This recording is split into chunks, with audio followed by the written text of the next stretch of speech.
Yes, hello. This is J.Hampton of SPED515-700, Western Kentucky University for the fall semester 2025. First, let me apologize for not having video, but I am a teacher in Butler County, and the computer that I have to work on does not have video access. So I apologize, and I'm not that pretty to look at anyway, so I'll try and get through this just vocally. So yes, let's take a look at our first slide here. Research-based strategies aren't, as stated, aren't just best guesses. They are proven through data. Effect size is a way of measuring a teaching strategy, the impact of the teaching strategy. Point 4, effect size, known as the hinge point, means students are making years worth of growth. Percentile gains show how much better students perform when these strategies are implemented. Some of Marzano's strategies that we're going to look at show gains of anywhere from 20 to 45% points. Our goal is with these strategies is to use consistency and approaches that meet or exceed the hinge point. Identifying similarities and differences. This strategy yields typically the highest gains somewhere in the neighborhood of 45 to 50 percentile points. Students learn by finding those connections. I've given an example of a Venn diagram here to compare perhaps characters in a story, or ask them to create analogies in my writing class. Step 1 of this strategy is to introduce the concept. Step 2, model comparison. Step 3, let students practice with visuals or organizers. And then, of course, final step would be to share and reflect. Summarizing and note-taking. When students summarize, they tend to identify with what matters and turn those into their own words. With note-taking, the key is to make it active, I believe, not just necessarily copying exactly what you write on the board. For example, I might model a summary frame, then let students create their own bullet points or journal entries or mind maps, will you? But the step 1 in this is to model. Step 2 would be to practice with shorthand or short text. Step 3, students would share their summaries. And lastly, of course, notes are to be used as a study guide. Reinforcing effort and providing recognition. Students need to see that their efforts yield results. Recognition should be meaningful, I think, to the students, not just stickers or checks on a poster, but true, authentic praise. Maybe conference with a student, or you could display their work on bulletin board, use goal-setting charts. But yes, very important strategy here. Step 1 is making sure those standards are clear, what is expected. Step 2, acknowledge that effort. Step 3, celebrate their achievements. And step 4, connect that recognition with growth. Oh, yes, the dreaded H word. Homework and practice. Homework is effective, but only when it's meaningful and has purpose. Busy work for homework it does not yield results. For example, short practice, fluency practice at home can reinforce what you learned in class that day. It also, repetition is a form of practice and homework, and all skills that are to be distinguished eventually should require a certain amount of practice. So step one, make sure the purpose is explained and clear to the student.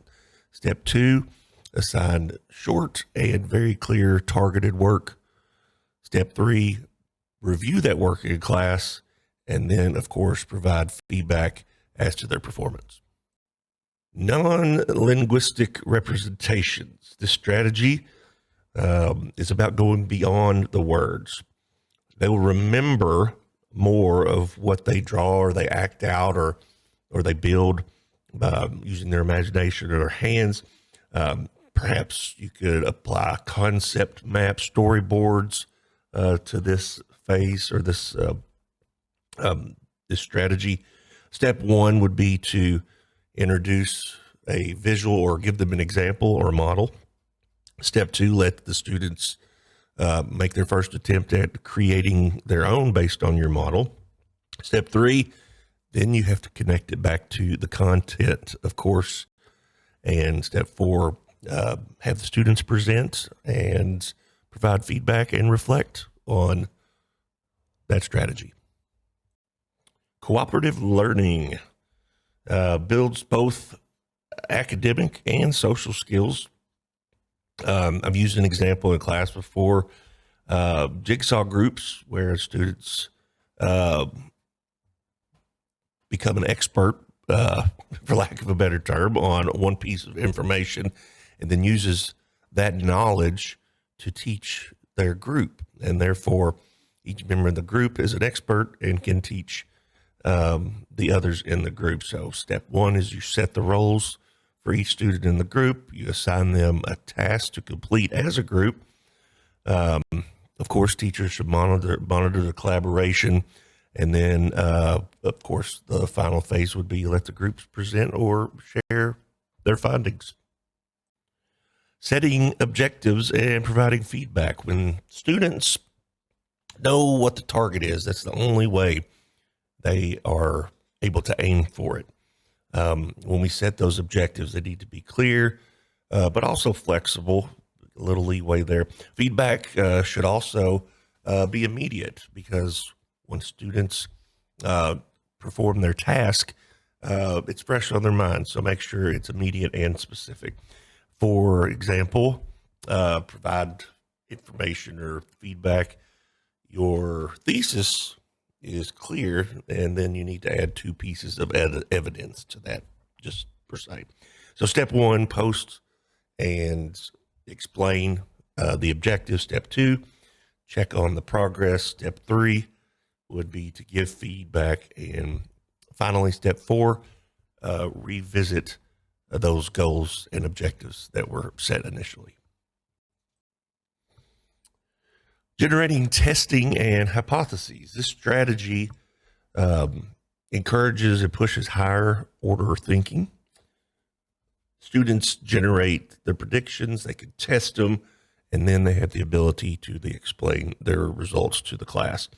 It applies even beyond science. You can predict outcomes in history or mathematics or in writing, but this strategy could be used across the board in all subject areas. Step one would be to pose the initial question, have the student, step two, predict what they believe the outcome will be. Step three, conduct tests or research. And then step four, adjust your hypotheses and reflect and possibly retest.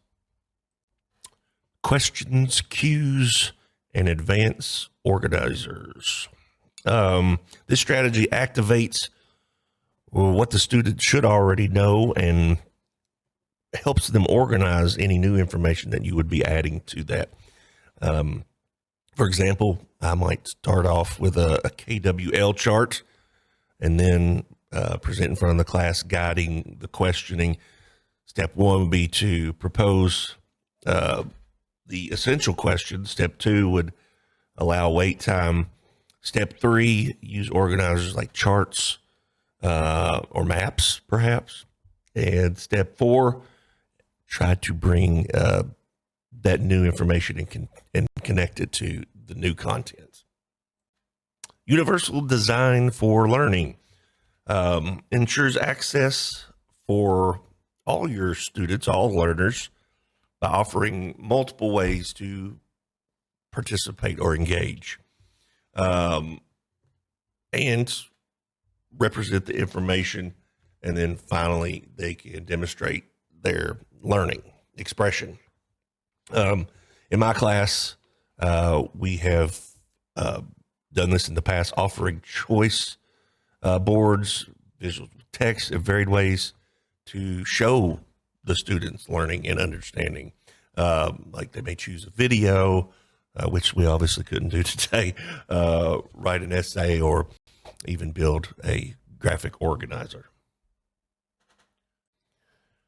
All right, these 9 strategies should be in every teacher toolbox, essential tools for today's teacher. They're not magic bullets. The tools are not magic bullets, but they are very powerful when used intentionally, and being flexible with them as well.